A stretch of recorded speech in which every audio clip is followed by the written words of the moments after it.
Dans la commune d'Abobo à Abidjan, ces bâtiments qui menaçaient de s'effondrer à la prochaine pluie sont vidés de leurs habitants. Notifiée en mars par les autorités, cette évacuation a surpris cette famille de 16 personnes qui n'a pas pu trouver d'alternative entre-temps. Si machine veut venir nous écraser là, machine n'est qu'à venir. On ne sait pas où aller. On va vivre ici comme ça. Nous-mêmes, on sait que c'est dangereux, mais on ne sait pas où aller. Fin mai, le gouvernement a annoncé le départ de 4000 ménages dans la capitale économique ivoirienne. Chaque année, les saisons des pluies provoquent la mort de plusieurs dizaines de personnes. Pour les autorités, il y avait donc urgence à procéder à ces évacuations. Si la zone était une zone sécurisée, une zone plate, qu'on n'était pas au bord des ravins, je n'aurais pas de raison à les faire partir immédiatement maintenant.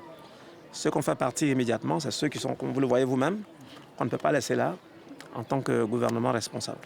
Les personnes évacuées seront logées temporairement dans des hôtels, mais aucune solution de relogement pérenne n'est sur la table.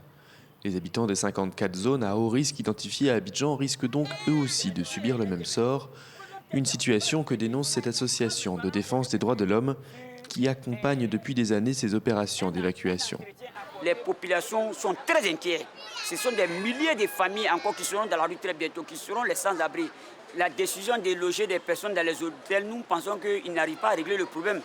Parce qu'ils vont louer les hôtels pour ces personnes pour combien de temps? Mais pourquoi ne pas les donner des kits de relogement pour qu'ils puissent aller se reloger convenablement? 25 000 personnes sont visées par ce projet global d'évacuation qui s'étendra sur 6 mois.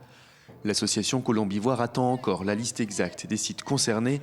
Cela pourra permettre d'évaluer au cas par cas le bien fondé de ces évacuations avant leur exécution.